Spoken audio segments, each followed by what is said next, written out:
Pemirsa, Peggy Setiawan bernapas lega usai majelis hakim mengabulkan permohonan dari pra-peradilan yang diajukan melalui tim kuasa hukum Peggy di sidang pra-peradilan pada Senin lalu. Usai bebas, Peggy berbagi cerita tentang banyak hal, mulai dari dirinya yang kini lebih religius, kedekatannya dengan sang ibunda hingga kesehariannya di balik jeruji bui. Kami hadirkan wawancara khusus bersama Peggy Setiawan dengan reporter Faris Naufal. Memerintahkan kepada termohon untuk melepaskan pemohon dari tahanan.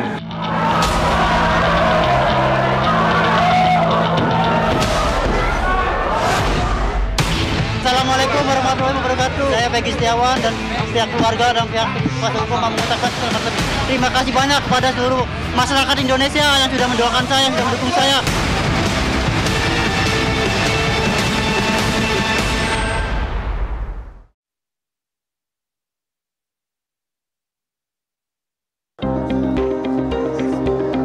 Peggy Setiawan tidak dapat menyembunyikan kelegaan bercampur haru usai bebas dari status tersangka kasus pembunuhan Vina dan Eki Cirebon yang sempat menjeratnya.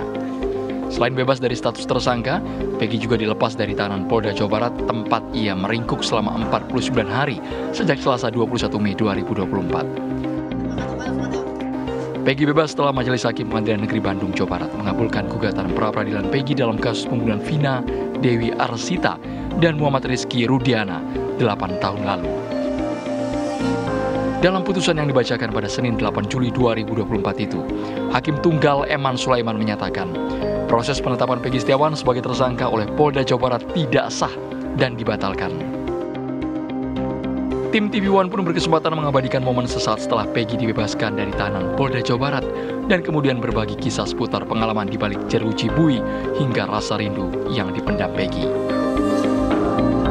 Saya tidak pernah melakukan hubungan.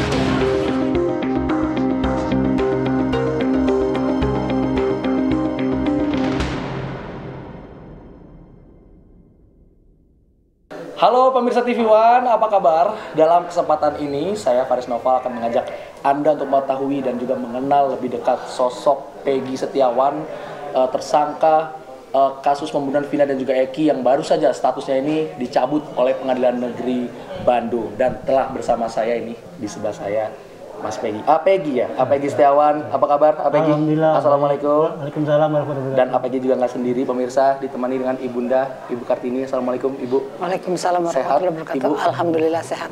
Peggy, sehat? Alhamdulillah sehat. Sosok Ibu Kartini inilah pemirsa yang terus memberikan dukungan, doa, support tiada henti, isak tangis air mata tak berjatuhan, meskipun berujung dengan air mata kebahagiaan, betul? Ibu? Iya.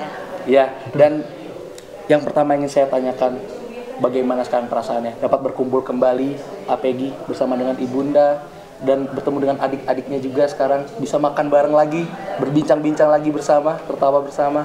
Gimana perasaannya sekarang? Selega apa sekarang? Alhamdulillah, perasaan saya sekarang udah sangat luar biasa, sangat terharu. Ya, bukannya nggak bisa diungkap dengan kata, ini hari spesial saya ya, yang sejauh ini saya harapkan. Alhamdulillah saya berhenti.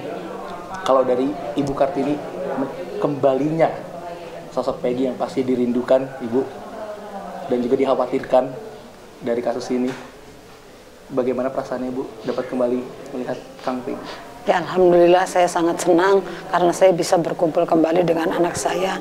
Saya merasa sangat bahagia karena bisa bersatu kembali dan keluarga kami merasa cukup komplit. Ini memang sosok Peggy ini seperti apa sih Bu di rumah? Sosok Peggy di rumah, dia anak yang baik dan rajin ibadah, dia penurut sama orang tua, dia juga tulang punggung keluarga kami. Sosok yang penurut, berarti Peggy kaget ya saat pertama kali ditangkap? Mungkin bisa diceritakan kronologi awal saat Peggy ini ditangkap, mulai dari yang di foto-foto kalau nggak salah saat itu awalnya. Awalnya itu kan saya pas pagi dari kontrakan berkunjung ke rumah mantan majikan saya yang di Sisko itu. Lalu saya bertemu dengan mereka, lalu mereka menitikkan bahwa mereka mau bekerja, lalu mereka menitipkan anak-anaknya buat dijaga sama saya. Kebetulan saat itu saya belum bekerja, dan saya rencananya ingin bekerja mengecat rumah dia. Lalu beliau mengatakan kepada saya, kamu istirahat aja dulu sini, sekalian jagain anak-anak kami, nanti sore kami pulang, nanti kamu bisa pulang lagi ke rumah kontrakan.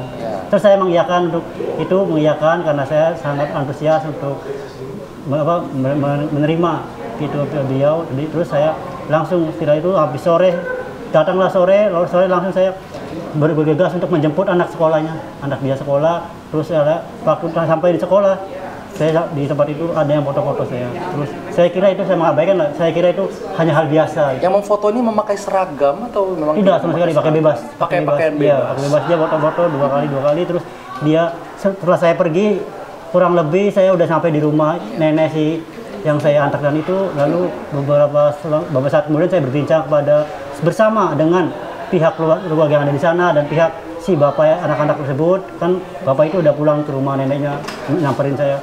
Lalu saya berbincang sejenak. Setelah itu saya ambil wudhu. Lalu ada penggerbekan. Saat APG ditangkap pertama kali, reaksi ibu saat itu seperti apa, Bu Kartini? Ya, saya sangat kaget dan saya tidak menyangka anak saya bakal ditangkap. Dampak apa atau perubahan apa yang APG saat ini alami? Untuk dari peristiwa yang saat ini terjadi, alhamdulillah dampak positifnya adalah saya bisa lebih dekat lagi pada yang di atas, sama Allah Subhanahu wa taala. Saya bisa memperdalam lagi ibadah-ibadah saya yang dulu sempat bolong-bolong. Karena saya ini bukan ahli agama, bukan ahli yang bisa lancar baca Al-Qur'an. Saya masih belajar, saya masih dalam proses tahap untuk bisa menjadi pribadi yang lebih baik lagi.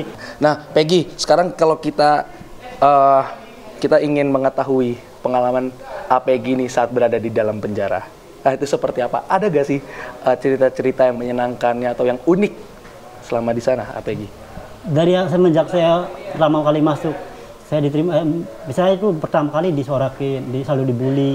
Berapa minggu lah, kurang lebih 1 minggu saya dibully, diteriakin. Ya mungkin mereka belum tahu ceritanya sebenarnya seperti apa. Itu wajar, saya itu wajarkan misalnya. Jadi itu wajar, saya terima dengan baik.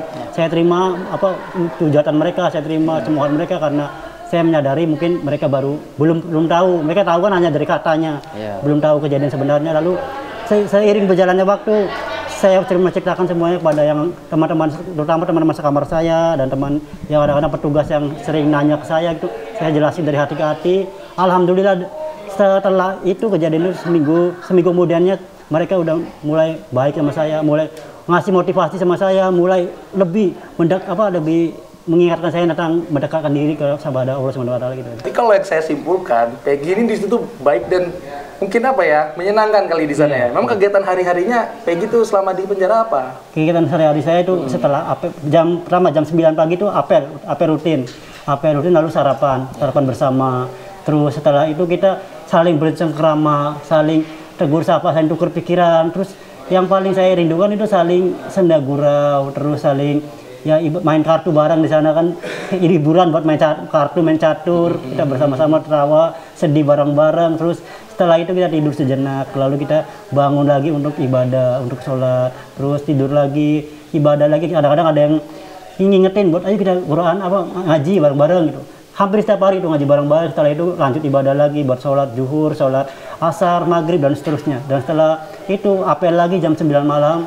Setelah apel itu kita nyanyi bersama, kita kompak sekali, kita saling menjaga satu sama lain. Dari mulai penjaga piket, dari mulai tahanan satu kamar itu saling kompak, saling memberikan motivasi satu sama lain, saling mengingatkan untuk menjaga lisan, saling mengingatkan untuk saling menghormati satu sama lain, dan saling mengingatkan untuk saling mensupport, saling mendukung, dan saling untuk bisa tidaknya jangan sampai membebankan mental satu sama lain. Gitu. Berarti ternyata positif sekali di dalam ya. Ibu Kartini mungkin nggak menduga juga kalau di dalam Peggy ini ternyata ya ini Bu, seneng-seneng Bu. Kalau di pikiran Ibu yang Ibu khawatirkan Peggy itu di dalam penjara seperti apa? Ya dalam pikiran saya di penjara Peggy itu di dalamnya ya banyaklah yang kata orang-orang dibully, dipukulin kayak gitu. Jadi saya khawatirnya itu.